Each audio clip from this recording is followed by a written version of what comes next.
nhớ rằng cô lúc bây giờ Sheng Xiong cô chỉ nhớ đó ha cô chỉ giống ba Xiong ha cô này có một Xiong tôi chỉ tao nói là chỉ bây giờ tôi ha cha phận nhớ cô tu older brother ha cô tu lá nhớ thì họ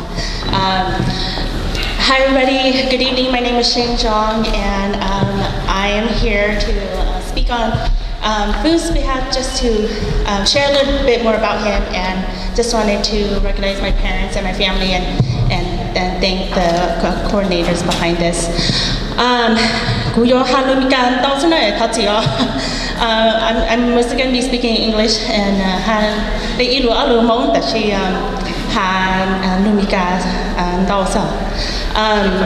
so I wanted to share what I know about food and to talk about why I think it's important to have him run for city council in Merced. As a community organizer in Merced for several years now, I started doing youth organizing back in 2012 here, right? And in doing community work, I work a lot with people, community leaders, and while there's a lot of people who want to get involved on different issues, it was very hard to engage the Mong community. It is because it's a lot of work and it's a lot of explaining, and so when I'm doing the work, it's rare to ever see Mong people, right? Doing especially community organizing and advocacy work, and so this work in the last 10 years that I've been in the community, I haven't seen a lot of Mong people come out, and so I've been going to city council meetings for several years, and in the last 3 years, I probably have not missed a city council meeting, right? So we've been advocating for issues at the city council meetings. Sometimes we're there till 8, 9, 10, 11 midnight because the city council meetings start at 6, right? So we're sometimes there all night, and it's lonely. It's exhausting, it's lonely, and oftentimes you're there and they don't like you. They don't like you, or they don't like what you have to say, right? They don't like what you have to say, and so you do feel a little it takes a toll on you, right? When you're there, and especially when you get up and you speak from your heart, and they vote the other way, right? So a lot of times you feel defeated. You feel really defeated, and so we've been doing a lot of work on. I work for a nonprofit, Leadership Council for Justice and Accountability. I'm here on my own behalf today. I'm not here for my organization because I know food, and it's not just about the work. It's not just about the work, but it's about the heart for your community. And so during this pandemic, when we went back to in-person meetings, I started noticing that Fu and Peng Cha would come to the meetings, and I'm like, I come to these meetings all the time. I don't see many people, right? Especially Hmong people. And so when they introduced themselves, I was like, okay, this is my cousin, right? Because we all grew up on Ellen Court, right? We grew up, everybody went their separate ways. A lot of people left Merced, and a lot of people don't come back. A lot of people don't come back here, and for many reasons, right? They have jobs elsewhere, and they want a different lifestyle and whatnot. I have to say, it's not easy to live in Merced. It's not easy to, and I don't mean to bring us down, but then here, the status quo is really strong, and it's been so many years since we've even seen downtown Merced become what it has today. So to be here, for me, it's hard to make friends here. It's hard to have a social life here. I go out, I go to city council meetings, and my evenings are filled with meetings. It's not even that I do much with my own personal life here. So for people to come back, I understand why a lot of people don't. And that's why it's so important that food came back. And during the pandemic, he moved back here and saw the injustices, right? And you can talk about any injustice, but he saw such a passion and has such a passion for Merced because, like all of you, this is our hometown. This is our hometown, and if And if we, if our hometowns don't have a place for us, then where are we gonna go, right? And one thing I really want to say is like, for Hmong people here, out of all the years that we have lived here, the 30, 40 years, if Hmong people were to leave, there would be nothing about Hmong people here. There's no land, there's no like landmarks here. There's nothing to show that Hmong people are in Merced, and it's really sad. And so that's why I think even having Phu's name as a city council member will help our legacy. Additionally, like when Noah Lore ran and he won city council member two terms. But when Noah Lore was on that council, we had even more conservative council members at that time. Every time Noah tried to speak up, he would get drowned by the other voices on the council.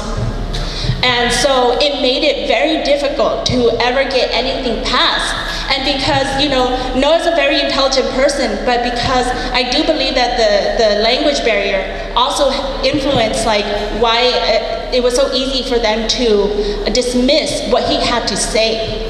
And so I feel like now that we have a different city council, we have a couple more progressive council members on there. And Phu wants to run in D6, in District 6. The establishment here is threatened. They are threatened because they see somebody young with fresh and new ideas and with a lot of potential, and they are scared. In Merced City, one campaign has never raised as much money as his opponent in District 6. If you go look at the campaign filings right now, you will see how much they have contributed to his campaign. It's over $50,000 currently. And even when this current mayor ran, I don't think he brought in more than 20,000 or around there, right? So I am so proud of Phu and for us continuing to do the work here to where we can get the status quo here that scared, that threatened, that they have put in more money than they ever have to put signs throughout Merced, not even just in District 6, but in all the other districts as well. You see the big old signs, that's them, because they see that Phu has been showing up to every city council meeting. And trust, we are there, we are pushing. I'm there speaking at every council meeting, not on Phu's behalf, on my own organization's behalf, but by doing that, by showing up and playing the long game, it scares them. And they know sooner or later somebody is going to get into power and they're going to shift the vote to where we can actually get some of the policies that we think will make Merced more progressive in there. And they are scared. And it's not just District 6, it's the other districts too that they are supporting to ensure that no potential ally of ours can get into office, because they see what a couple of council members on there have already been able to do, and they don't like it. They don't like it. And so I want to say that Phu, he looks at the agenda, he reads the staff reports, he reads the attachments more than other council members do themselves. And he makes public comments, even on consent items. Consent items are usually things that they don't even question, they just go through and approve, right? He actually stops them and asks questions about them and why they're even asking why they spend as much money as they do on certain things, because these things people overlook and they just it's just like a stamp of approval, right? But we need somebody who will actually take the time to read the materials and then to question staff, not because they don't trust staff, the staff works for them, they're gonna wanna be on the same side, right? But to question why we are doing the things the way we are doing and why can't we do things differently, right? So I wanted to share, Phu's young, and many of you, especially in this community, might not know him, right? He's young, he's not gonna go to our Mong gatherings and do all the talking, drinking, things like that. We have to support young people running in leadership positions, entering leadership positions. We have to change that for our culture. We have to encourage that, and not just the way that things are always done, right? So I just want to also share, as you know, young people here who might not always have a lot of credibility within their communities or the larger community, that we need you all here to support him. Because when you're at those city council meetings, it's like I said, it's exhausting, it's hard. And most of the time, you know, you're saying something that they don't like to hear. And so just for that alone, you know, we should be so proud of him for even wanting to run, but also running against like the establishment that is so strong here in Merced. Some of you might know like some very familiar names in Merced that, you know, have a lot of money and you know, keep Merced the way it is. We need to challenge that, and we need to push back. And so I just want to say that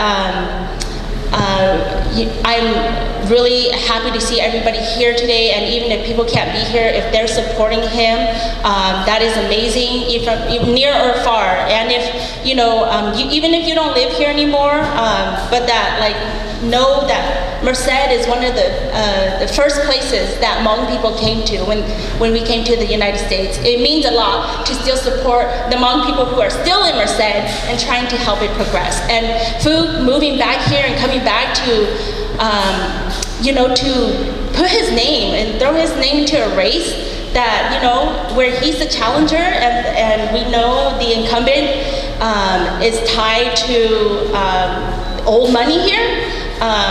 I think it's really important that, you know, he's so willing to compete for that. And so I just wanted to say how proud I am of him, and thank you all for being here tonight. And we'll see how November goes, but I believe that Phu will win. So thank you.